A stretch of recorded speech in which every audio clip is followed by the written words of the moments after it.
आप सभी को मेरी तरफ से राधे राधे। और कैसे हो आप सब? बिल्कुल मस्त होंगे, स्वस्थ होंगे और अपनी अपनी तैयारी में बिल्कुल अच्छे तरीके से व्यस्त होंगे। आज के इस वीडियो में हम बहुत डिटेल से डिस्कस करने वाले हैं रेलवे में सेक्शन कंट्रोलर की सैलरी के बारे में। यदि आप रेलवे में सेक्शन कंट्रोलर के पद पर फाइनली तरीके से सेलेक्ट हो जाते हैं तो आपको पहले महीने में कितनी सैलरी मिलेगी, आपको कौन कौन से अलाउंस मिलेंगे, इन सभी के बारे में इस वीडियो में हम बिल्कुल डिटेल से डिस्कस करने वाले हैं। ये सैलरी स्लिप एक ओरिजिनल सैलरी स्लिप के ऊपर आधारित है, इसलिए आप इस पर बिल्कुल 100% तरीके से विश्वास कर सकते हैं। तो चलो वीडियो की शुरुआत करते हैं। और मैं यहाँ पर यह भी आपको बताने वाला हूँ कि आपकी सैलरी किस तरीके से बढ़ेगी और सैलरी बढ़ने के जो 3 सबसे बड़े तरीके हैं वो मैं आपको यहाँ पर बताने वाला हूँ। रिटायरमेंट के टाइम आपकी सैलरी कितनी रहेगी, रिटायरमेंट के टाइम आपको कितने रुपए मिलेंगे, सभी के बारे में बिल्कुल डिटेल से और बिल्कुल ऑथेंटिक तरीके से हम इस वीडियो में डिस्कस करेंगे।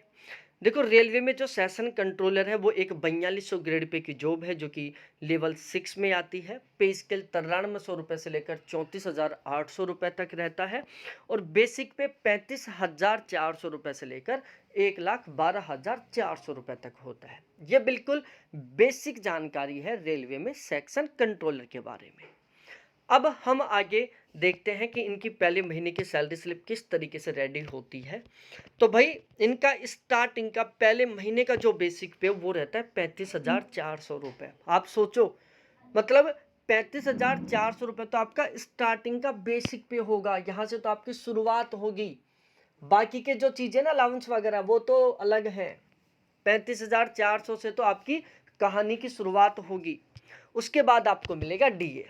डीए को बोलते हैं डीएनएस अलाउंस, जिसको हिंदी में बोलते हैं महंगाई भत्ता। दिन प्रतिदिन महंगाई बढ़ती जा रही है, उस महंगाई को सही ढंग से झेलने के लिए सरकार आपको क्या देगी? महंगाई भत्ता देगी। फिलहाल में जो महंगाई भत्ता है उसकी रेट कितनी है? 58%।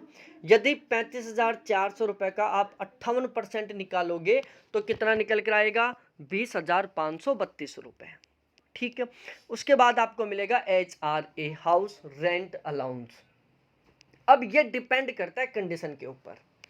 पहला, यदि आप सरकारी आवास में रह रहे हो, रहने के लिए आपको सरकार के द्वारा मकान दिया जा रहा है, तो उस स्थिति में आपको HRA नहीं मिलेगा। यदि आप रूम रेंट पर लेकर रह रहे हो या अपने खुद के मकान में रह रहे हो तो आपको HRA मिलेगा। अब HRA कितना मिलेगा? देखो, ये 3 तरीके से मिलता है। यदि आपकी पोस्टिंग बिल्कुल गांव में होती है तो आपको HRA 10% के अनुसार मिलेगा।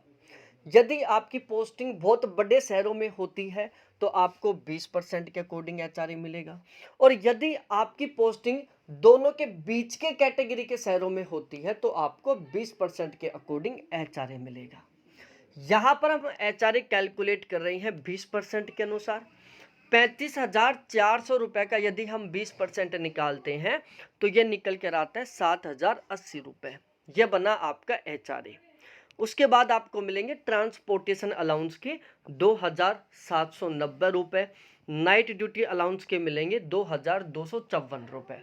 अब देखो, नाइट ड्यूटी अलाउंस का ये फिक्स नहीं है कि आपको 2,254 ही मिलेंगे। आप यदि किसी महीने में ज़्यादा नाइट ड्यूटी करोगे तो आपको ज़्यादा मिलेगा, कम करोगे तो कम मिलेगा, लेकिन लगभग इतना तो मिलेगा ही मिलेगा, क्योंकि आपको इतने तो नाइट ड्यूटी करनी ही पड़ेगी। इसके अलावा आपको एक और अलाउंस मिलता है, स्पेशल ट्रेन कंट्रोलर्स अलाउंस, और ये केवल और केवल आपको मिलेगा। इसके मिलेंगे आपको 6,250 रुपये। ठीक है। तो ये टोटली कुल मिलाकर आपको क्या मिलने वाले? 6 अलाउंस मिलने वाले हैं। इन सभी को मिलाकर आपकी पहले महीने की ग्रोस सैलरी बनेगी 74,306 रुपये। कितनी? 74,306 रुपये। अब इनमें लगातार कटौतियां होंगी। सबसे पहली कटौती होगी एनपीएस की। एनपीएस का सिस्टम क्या है भाई? जिस दिन आपकी ज्वाइनिंग होगी ना, उसी दिन सरकार के द्वारा आपका एक एनपीएस अकाउंट खोला जाएगा। आपके बेसिक पे और डीए दोनों का 10% आपकी ग्रोस सैलरी में से काटकर आपके एनपीएस अकाउंट में ट्रांसफर कर दिया जाएगा। सरकार अपनी खुद की तरफ से आपके बेसिक पे और डीए दोनों का 14% अमाउंट आपके अकाउंट में ट्रांसफ़र करेंगे तो आपके एनपीएस अकाउंट में कितने रुपए आएंगे? टोटल 24%। 10% जो आपका कटा, 14% जो गवर्नमेंट ने आपको दिया। अब ये जो 24% अमाउंट है आपके एनपीएस अकाउंट में, इस पर लगभग 8-9% के अकॉर्डिंग आपको क्या मिलेगा? ब्याज मिलेगा। जब आप रिटायरमेंट लेकर आओगे तो विद इंटरेस्ट के साथ सारा का सारा अमाउंट आपको वापस मिल जाएगा। तो एक तरीके से ये जो एनपीएस के रुपए कट रहे हैं, ये क्या है? आपकी सेविंग हो रही है। यदि आप अपनी पूरी सैलरी को भी खर्च कर लेते हो ना, तो आपको सेविंग की चिंता नहीं करनी है, क्योंकि ये एनपीएस में क्या हो रही है? आपकी सेविंग हो रही है। उसके बाद REISC के कटेंगे 30 रुपये, RSSB BKN CTD के कटेंगे 400 रुपये। टोटल कुल मिलाकर कटौती होगी 6023 रुपये की। ठीक है भाई, पहले महीने की ग्रोस सैलरी बनी है 74,306 रुपये, जिनमें कटौती हुई है 6023 रुपये की। कट पिट कर आपके अकाउंट में कितने ट्रांसफर होंगे? 68,283 रुपये। जब आप एक महीने की नौकरी कर लोगे और फिर सुबह उठोगे 1 तारीख को, और जैसे उठोगे फ़ोन को उठाओगे तो फ़ोन में ऊपर एक मैसेज होगा 68,283 क्रेडिट इन योर अकाउंट। और जब उस मैसेज को पढ़ोगे और उसके बाद जब फ़ोन पे को चेक करोगे, पेटीएम को चेक करोगे, और उसमें पता चलेगा कि यार सच में ही 68,283 रुपये आ गए। भाई उस टाइम आपको जो खुशी होगी ना, जिंदगी में कभी नहीं होगी। आगे चाहे जिंदगी में आप 10-20 करोड़ रुपए महीने के कमाओगे ना, तब भी नहीं होगी जो खुशी उस 68,000 रुपए के मैसेज को पढ़ने पर होगी। ठीक है, मतलब नेक्स्ट लेवल की खुशी होगी। ऐसे सोचोगे कि आज तो मेरे से ज्यादा रुपए वाला इस दुनिया में कोई नहीं है। और उसका सबसे बड़ा कारण क्या है? क्योंकि वो ही एक ऐसा दिन है जिससे पहले आपके अकाउंट में जीरो बैलेंस था। 10-5 हज़ार रुपये घर वाले डालते थे, उसको बिल्कुल फिक्स तरीके से खर्च कर लेते थे। महीना कंप्लीट होने पर वही 100-250 रुपये बचते थे। तो जिस आदमी के अकाउंट में केवल 2-4 हज़ार रुपये पड़े हों, वो भी मम्मी पापा के दिए हुए, उस इंसान के अकाउंट में अचानक 68,000 रुपये आए, और वो भी खुद के कमाए हुए, तो आप खुद सोच सकते हो ना कि कितनी नेक्स्ट लेवल की खुशी होगी।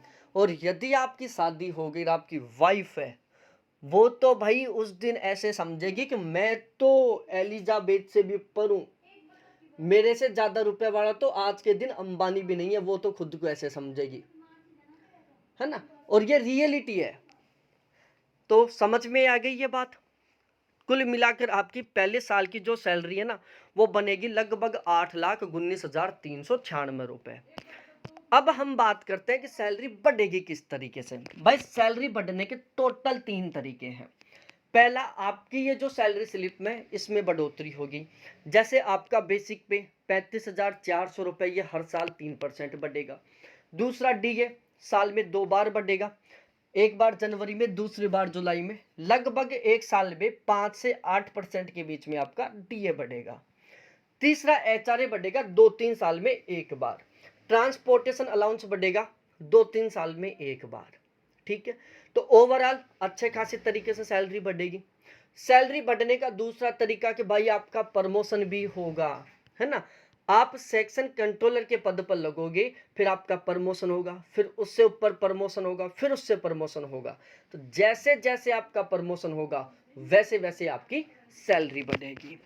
ठीक है, तीसरा सैलरी बढ़ने का तरीका पे कमीशन। फिलहाल में 7वां पे कमीशन चल रहा है। 2026 से 8वां पे कमीशन लागू हो जाएगा। जैसे 8वां पे कमीशन लागू होगा, आपकी सैलरी में खतरनाक वाली बढ़ोतरी होगी। जो बेसिक पे आपका फिलहाल में 35,400 रुपये नहीं, लगभग 70,000 रुपये हो जाएगा 8वां पे कमीशन लगते ही। और आपकी सैलरी में अचानक खतरनाक वाली क्या होगी? बढ़ोतरी होगी। ठीक है, पे कमीशन हर 10 साल बाद लगेगा। जैसे 26 में 8वां, 36 में 9वां पे कमीशन, 46 में 10वां पे कमीशन। हर 10 साल बाद में आपका ये जो पे लेवल है वो बदलेगा। शुरू के 10 साल आप पे लेवल 6 में रहेंगे, फिर 10 साल बाद पे लेवल 7 में चले जाएंगे, फिर 10 साल बाद पे लेवल 8 में चले जाएंगे, फिर 10 साल बाद पे लेवल 9 में चले जाएंगे। तो सारी चीज़ें आपको कुल मिलाकर समझ में आ गई होंगी। खतरनाक तरीके से तैयारी में लग जाओ। बहुत गजब की सैलरी मिल रही है, बहुत शानदार वाली आपकी लाइफ सेट हो जाएगी। रुपए की तरफ से आपको कभी भी ज़िंदगी में टेंशन नहीं लेनी पड़ेगी। आपको ही नहीं, आपकी वाइफ को भी नहीं लेनी पड़ेगी, आपके हस्बैंड को भी नहीं लेनी पड़ेगी, आपके मम्मी-पापा, दादा-दादी को भी नहीं लेनी पड़ेगी, और आपके बच्चे और उनके बच्चे, उनको भी रुपए की कोई चिंता नहीं करनी पड़ेगी। ठीक है? और आपकी तो लाइफ बहुत नेक्स्ट लेवल की ठीक हो जाएगी। समझ में आ गई सारी बातें?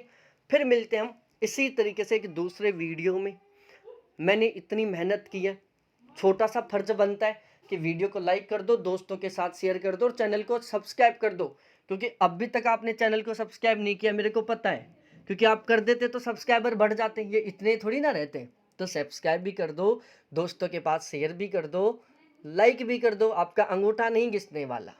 ठीक है? और आप चाहते हो कि मैं इसी तरीके से किसी दूसरे टॉपिक पर वीडियो बनाऊं, तो अब भी कमेंट सेक्शन में कमेंट करके बताओ, उस पर भी हम वीडियो बना देंगे। बहुत बहुत धन्यवाद आपको देखने के लिए। थैंक्स बाय मेरे प्यारे साथियों।